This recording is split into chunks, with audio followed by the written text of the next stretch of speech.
Yes મિત્રો, તો અગાઉ આપણે વર્ગ શીખી ગયા અને મેં તમને કીધું એ પ્રમાણે તમે 30 સુધીના વર્ગ મોઢે પણ કર્યા હશે. એમાંના કેટલાક આંકડાઓના વર્ગ મેં અહીં સ્ક્રીન પર લખેલા છે. તમે જોઈ શકો છો કે 2 નો વર્ગ કેટલો થાય તો કે 4, 4 નો વર્ગ 16, 7 નો વર્ગ 49. સો આ રીતે 2-3 નાની નાની વસ્તુ તમે સમજી લો કે જેમ સંખ્યા વધતી જાય એમ એનો વર્ગ વધતો જાય. ઓબ્વિયસ વસ્તુ છે કે 2 નો વર્ગ થાય છે 4, તો એના કરતાં મોટી સંખ્યા 4 હોય તો એનો વર્ગ એ 2 ના વર્ગ કરતાં 4 નો વર્ગ મોટો જ હોય, 4 ના વર્ગ કરતાં 7 નો વર્ગ મોટો હોય, 7 ના વર્ગ કરતાં 9 નો વર્ગ મોટો હોય. મતલબ જેમ સંખ્યા મોટી એમ એનો વર્ગ મોટો. અને બીજી વસ્તુ કે જેમ સંખ્યા નાની એમ એનો વર્ગ નાનો. રાઈટ? તો આ એક પહેલી વસ્તુ આપણે સમજવાની છે. બીજી વસ્તુ હવે તમે સમજો કે 4 નો વર્ગ શું થાય છે તો કે 16. હવે હું તમને એવું પૂછું કે 16 એ વર્ગ છે તો તમે કહેશો હા. હું એમ પૂછું કઈ સંખ્યાનો તો કે 4 નો. હું તમને એવું કહું કે 144 એ વર્ગ છે તો કે હા. કઈ સંખ્યાનો તો કે 12. સેમ આ રીતે હું તમને એવું પૂછું કે 289 એ વર્ગ છે તો તમે કહો હા. હું એવું પૂછું કે કઈ સંખ્યાનો 289 વર્ગ તો ખરો પણ કઈ સંખ્યાનો એ મૂળ સંખ્યા કઈ તો તમે કહેશો 17. તો અહીં આપણે એવું કહી શકીએ કે 289 એ વર્ગ છે અને એની મૂળ સંખ્યા 17 છે અને એને આપણે વર્ગમૂળ કહી શકીએ કે 289 નું વર્ગમૂળ શું તો કે 17, 144 નું વર્ગમૂળ શું તો કે 12, 196 નું વર્ગમૂળ શું તો કે 14, 729 નું વર્ગમૂળ શું તો કે 27. આ જ રીતે હું તમને એવું કહું કે 7744 આનું વર્ગમૂળ શું તો કે ગણવું પડે કેમ કે 30 નો વર્ગ 900 થાય. અહીં સુધીના વર્ગ આપણે મોઢે કર્યા છે એટલે અહીં સુધીનો કોઈ પણ આંકડો આવે તો આમાંથી આપણે એનું વર્ગમૂળ શું છે એ મોઢે કહી શકીએ. રાઈટ? પણ આપણે અત્યારે હવે એ જ શીખવાનું છે કે આના કરતાં મોટા આંકડાઓ એટલે કે 77, 44 જેવા કોઈ પણ અંક આપ્યા હોય તો એનું વર્ગમૂળ આપણે કઈ રીતે શીખીશું. પહેલાં એ વસ્તુ સમજી લો કે 77, 44 છે એના વર્ગમૂળ માટે આપણને પ્રશ્ન કઈ રીતે પૂછી શકે. કાં તો આપણને શબ્દમાં જ લખીને આપે કે 7744 નું વર્ગમૂળ શું થાય, અથવા તો પછી 7744 ની ઉપર આ રીતે 1/2 ઘાત હોય. જ્યાં 2 ઘાત આપણે કરીએ છીએ એને વર્ગ કહેવાય, એવી રીતે 1/2 ઘાત હોય તો આને આપણે વર્ગમૂળ કહીશું. અચ્છા, આની 1/2 ઘાતનો અર્થ વર્ગમૂળ કેમ થાય એ આપણે નેક્સ્ટ ચેપ્ટર ઘાત અને ઘાતાંક જે શીખીશું એમાં તમને ખ્યાલ આવી જશે કે આને વર્ગમૂળ કેમ કહેવાય. અથવા તો પછી 7744 વર્ગમૂળની નિશાની હોય એટલે કે આવી રીતે કરીને નિશાની કરેલી હોય અને વર્ગમૂળની નિશાની કહેવાય. સો મોટા ભાગે વર્ગમૂળ આ રીતે પૂછેલું હોય છે, આ નિશાની હોય ત્યારે આને આપણે એનું વર્ગમૂળ કહીએ છીએ. હવે ધારો કે હું તમને એવું પૂછું કે 16 છે આ વર્ગ છે તો કે હા આ વર્ગ છે. તો એની મૂળ સંખ્યા કઈ એટલે કે જો હું 16 નું વર્ગમૂળ પૂછું તો શું આવે તમે કહેશો 4. ઓબ્વિયસલી. હું તમને એવું કહું કે 25 છે, 25 નું વર્ગમૂળ શું આવશે તો 25 એ વર્ગ છે. કયા અંકનો તો કે 5 નો. તો આનું વર્ગમૂળ શું છે તો કે 5. આ જ રીતે હું તમને એવું કહું કે 20 નું વર્ગમૂળ શું થશે તો 20 એ કોઈ સંખ્યાનો વર્ગ જ નથી. રાઈટ? કોઈ એકની એક સંખ્યાનો 2 વાર ગુણાકાર કરો તો 20 આવે જ નહીં. એટલે 20 એ કોઈ સંખ્યાનો વર્ગ છે જ નહીં તો એ પોતે વર્ગ જ નથી તો પછી એના મૂળની વાત ક્યાં રહી. રાઈટ? તો એનું વર્ગમૂળ ના નીકળે એટલે કે 20 એ પોતે વર્ગ નથી. તો હવે આપણે એવી જ સંખ્યાનું વર્ગમૂળ ગોતતા શીખવાનું છે કે જે સંખ્યા પોતે કોઈ સંખ્યાનો વર્ગ હોય.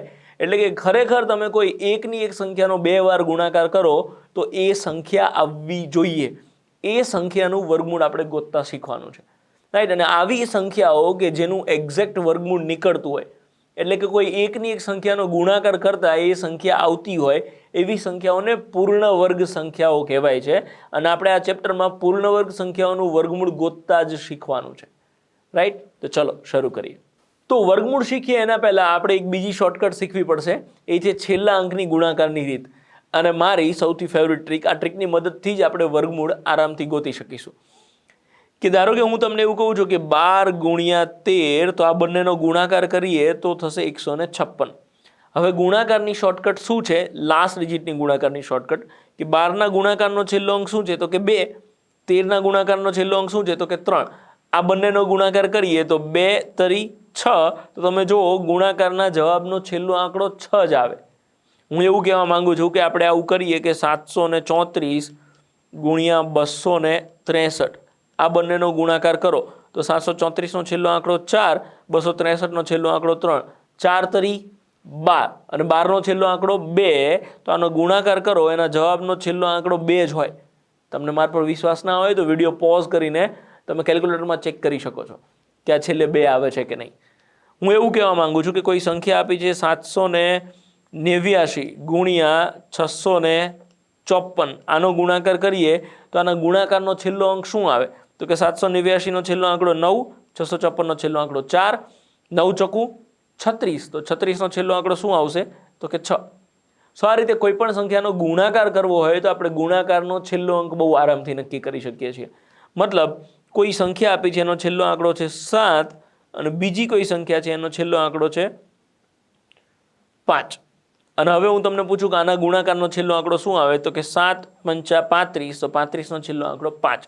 હું એમ કહું કે છેલ્લે 6 છે અને અહીંયા છેલ્લે 9 છે, તો આના ગુણાકારનો છેલ્લો આંકડો શું આવે તો કે 6 9 54 નહીં, 6 9 54 નહીં, 6 9 4. આ ટ્રીક પ્રમાણે 6 9 4 કરીશું. ધારો કે આપણે એવું કહીએ કે 7 અને હું અહીંયા કહું 4, તો 7 ચોકું ના 28 નહીં, 7 ચોકું 8 થશે. હું તમને એવું કહું કોઈ સંખ્યાનો છેલ્લો આંકડો છે 6 અને અહીંયા કોઈ સંખ્યાનો છેલ્લો આંકડો છે 3, તો 6 તરી એક્ઝેક્ટલી હાવ સાચી વાત, 6 તરી 8. હવે તમે અહીંયા ઘડિયો બોલતા હોય 6 તરી 8 અને બીજા કોઈ સાંભળી જશે ને તો તમને એમ કહેશે કે તું આ કોના વિડીયો જોવે છે અને આ કોની જોડેથી ગણિત શીખે છે, મૂકી દે આવું કહેશે. પણ એ જેને જેવું લાગવું એવું લાગે. તમને મને 2 જણને ખબર પડે એટલે બહુ થઈ ગઈ કે આ 6 તરી 8 કેવી રીતે થાય, આ 7 ચોકું 8 કેવી રીતે થાય, 6 9 4 કેવી રીતે થાય, 7 પંચું 5 કેવી રીતે થાય, આ આપણને ખબર હોવી જોઈએ. આ વસ્તુનો ઉપયોગ આપણે ભવિષ્યમાં કોઈ ક્વેશ્ચન ગણવા માટે બહુ સારી રીતે કરી શકીશું. અત્યારે આ ટ્રીકનો ઉપયોગ આ વર્ગમૂળ ગોતવા માટે કેવી રીતે થાય છે એ આપણે સમજી લઈએ. તો કોઈ પણ સંખ્યાનો વર્ગ કરીએ, ધારો કે હું તમને એવું કહું કે 13 ગુણ્યા 13, તો આનો ગુણાકાર કરીએ તો આપણને ઇઝીલી ખબર છે કે 3 તરી 9, તો આના વર્ગનો છેલ્લો આંકડો શું આવશે તો કે 9. ગમે તે સંખ્યાનો તમે વર્ગ કરો કે 84 ગુણ્યા 84, તો આપણે એના વર્ગનો છેલ્લો આંકડો તો ઇઝીલી નક્કી કરી શકીએ કે 84નો છેલ્લો આંકડો ચોકો તો કે 6, તો લાસ્ટ ડિજિટ એના વર્ગનો શું આવશે તો કે 6. યા તો પછી આપણે આ રીતે કરીએ કે 84નો વર્ગ અને વર્ગ કરવાનું ચાલુ કરીએ તો એકમનો અંક 4 છે, ચોકો 16, 16નો છગડો, તો એનો છેલ્લો આંકડો શું છે આપણે બહુ ઇઝીલી નક્કી કરી શકીએ. સો મારે એ જ વસ્તુ ખાલી તમને સમજાવી છે કે આપણે કોઈ પણ સંખ્યાના વર્ગનો યુનિટ ડિજિટ એટલે કે એકમનો અંક આરામથી નક્કી કરી શકીએ. ધારો કે હું એમ પૂછું કે 98ના વર્ગનો છેલ્લો આંકડો શું આવશે. સો 98નો વર્ગનો છેલ્લો આંકડો શું આવશે એક્ઝેક્ટલી 88 64, તો 64નો ચોગડો, અથવા તો આપણે એવું બી સમજી શકીએ કે 98નો વર્ગ એટલે 98 ગુણ્યા 98 અને આપણી આ લાસ્ટ ડિજિટની ગુણાકારની ટ્રીક પ્રમાણે 88 64, તો છેલ્લો આંકડો 4 આવશે.